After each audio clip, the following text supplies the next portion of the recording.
नमस्कार विद्यार्थी मित्रांनो, स्वागत आहे आपल्या यूट्यूब चॅनल ज्याचं नाव आहे मोहित मोटिवेटेड एक्झाम चॅनल। आज आपण बघणार आहोत महाराष्ट्र शिक्षक पात्रता परीक्षा म्हणजेच महाटेट 2025 रोजी झालेले पेपर 2 मधील बालमानसशास्त्र आणि अध्यापनशास्त्र या विषयावरील आधारित प्रश्न। चला तर मग सुरुवात करूया व्हिडिओला। मागील भागात आपण 68 प्रश्न बघितली होती। आज आपण त्या पुढील प्रश्न बघणार आहोत।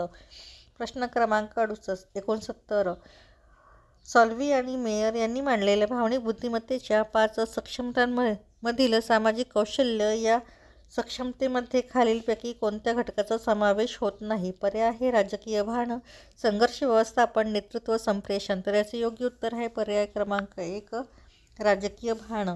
प्रश्न क्रमांक 70 एखादा विद्यार्थी परीक्षेत नापास होतो पण तो क्रिकेटमध्ये नेत्रदीपक यश मिळवितो, हे उदाहरण खालीलपैकी कोणत्या मानसिक संरक्षण यंत्रणेचे आहे? पर्याय आहे प्रक्षेपण, प्रतिपूरण, तादात्म्य, नकारात्मकता। तर याचे योग्य उत्तर आहे पर्याय क्रमांक 2 प्रतिपूरण। प्रश्न क्रमांक 71 रॉबर्ट गॅग्ने यांनी अध्ययनविषयक मानसशास्त्रातील तत्त्वे प्रस्थापित करताना अध्ययनाचे 8 प्रकार मांडून त्याचे स्तर निश्चित केले। एका स्तराचे अध्ययन झाल्याशिवाय वरच्या स्तरावरच्या अध्ययनाकडे जाता येत नाही। त्यानुसार संकेत अध्ययनानंतर खालीलपैकी कोणता स्तर येतो? पर्याय आहे शृंखला अध्ययन, शब्दसाहचर्य अध्ययन, उद्दीपक प्रतिपाद अध्ययन, गुणित भेदाभेदन अध्ययन। तर याचे योग्य उत्तर आहे पर्याय क्रमांक 3 उद्दीपक प्रतिसाद अध्ययन। प्रश्न क्रमांक 72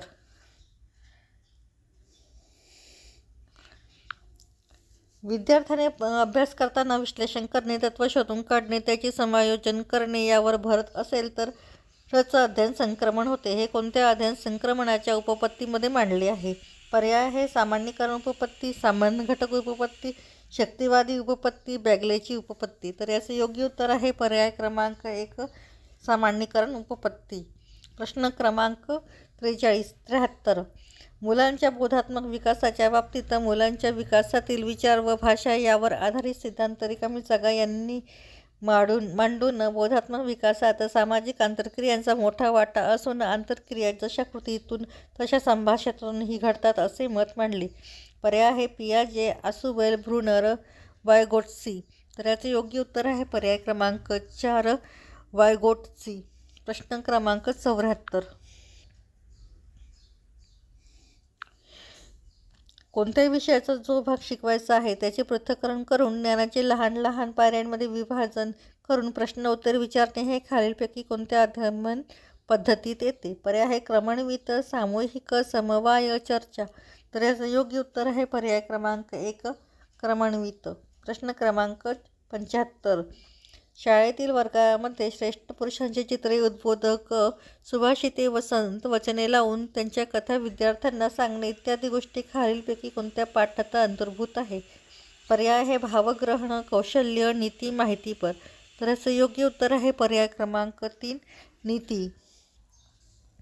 प्रश्न क्रमांक 76 खालील अध्यापन तंत्रातील शिक्षक व्यक्तिमत्व संदर्भात काही विधाने दिली आहेत, त्यापैकी कोणते विधान असत्य आहे? विधान आहे शिक्षकांचा व्यासंग, अध्यापन पद्धतीवरील प्रभुत्व, अध्यापन प्रक्रियेचे सर्वांगीण ज्ञान, नवनवीन विचार प्रवाहांची व तंत्रांची ओळख या सर्व घटकांचा विद्यार्थ्यांच्या शिक्षणावर मोठा परिणाम होतो।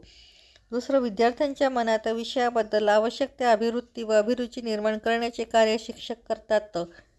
तिसरं विद्यार्थ्यांमध्ये शिक्षणासंबंधी उत्साह व आवड निर्माण होण्यासाठी शिक्षकाचा स्वतःचा उत्साह गौण ठरतो।